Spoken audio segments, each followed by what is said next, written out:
After weeks of dithering on ISIS, no strategy, containing them, degrading them, and destroying them, finally, we are clear-eyed. A definitive counter-terrorism campaign against the Islamic State. But not against Islam and not against a state. So who are we fighting? Mr. President, why are you so afraid of words?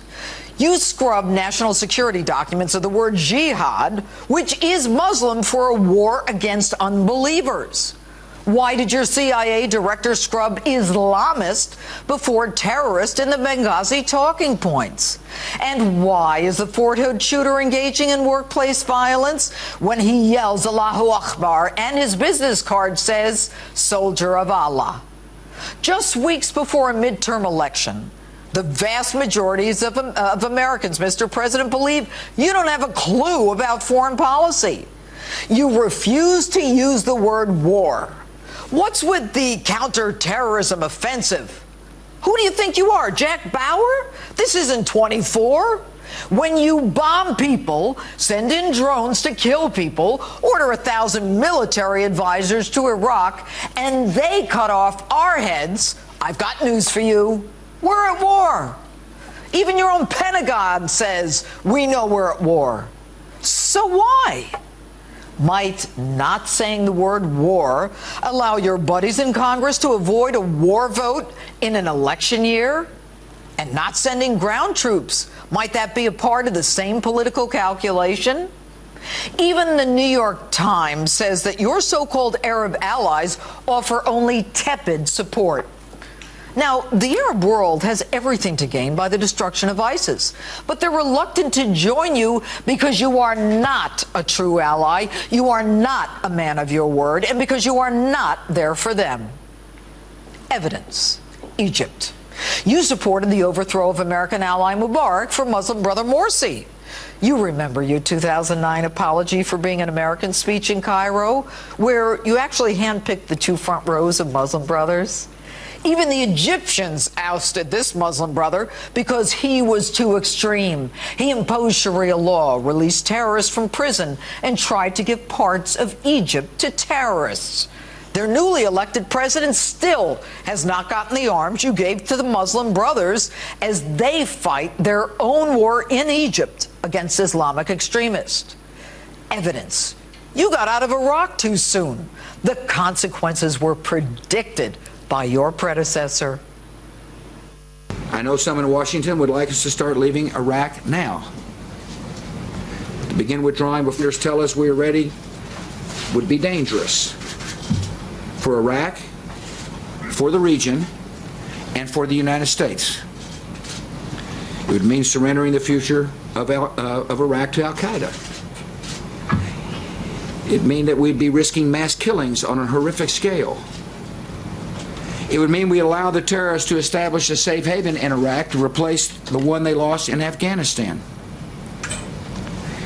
It would mean increasing the probability that American troops would have to return at some later date to confront an enemy that is even more dangerous. I guess he was right. Arabs in the region knew there would be chaos. And even more evidence: Jordan, Saudi Arabia, and the United Arab Emirates. They were all ready to fight in Syria, but you backed out in spite of that red line. And so the Arab world avoids specific commitments. You say you want to avoid mistakes of the past? At least President G.W. Bush got 49 countries to support the Al-Qaeda war. So far, you have 9. Your strategy has been feckless since day one. You messed up big time by disclosing your failed attempt to rescue those now beheaded American journalists. But you're clear-eyed. Now let's make two things clear. ISIL is not Islamic. No religion condones the killing of innocents, and the vast majority of ISIL's victims have been Muslim. ISIS is not Islamic? I know the truth is hard for you, but let's get one thing straight. ISIS, your so-called JV team, now up to 31,000, is Islamic.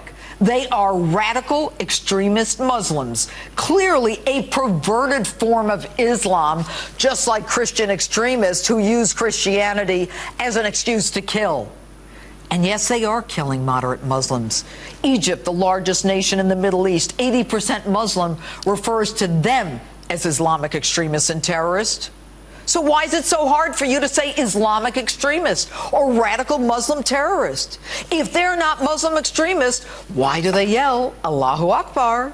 If they're not Muslim, why is their leader, Abu Baghdadi, have a PhD in Islamic studies? And if they're not Muslim, why do they implement Sharia law? Why do they call for a caliphate, a central doctrine in Sunni Islam? And if they're not Islamic, why do they call themselves an Islamic State? And by the way, Mr. President, what is the common denominator of Boko Haram, Al-Shabaab, Al-Qaeda, Ansar al-Sharia, Taliban, and ISIS? I know the truth is hard for you. The fact that you say the majority of victims are Muslims is irrelevant. Moderate Muslims not extreme enough for these terrorists die. And by the way, I don't know of any Christians blowing themselves up to meet 70 virgins. And if the terrorists are not Muslims, why did a whole city of 1 million Christians run for their lives? And if they're not Muslims, why do we give them Qurans when we imprison them? And with all due respect, Mr. President, seeing as you can't figure out your own Constitution's First Amendment and freedom of religion, who are you to say what is Muslim?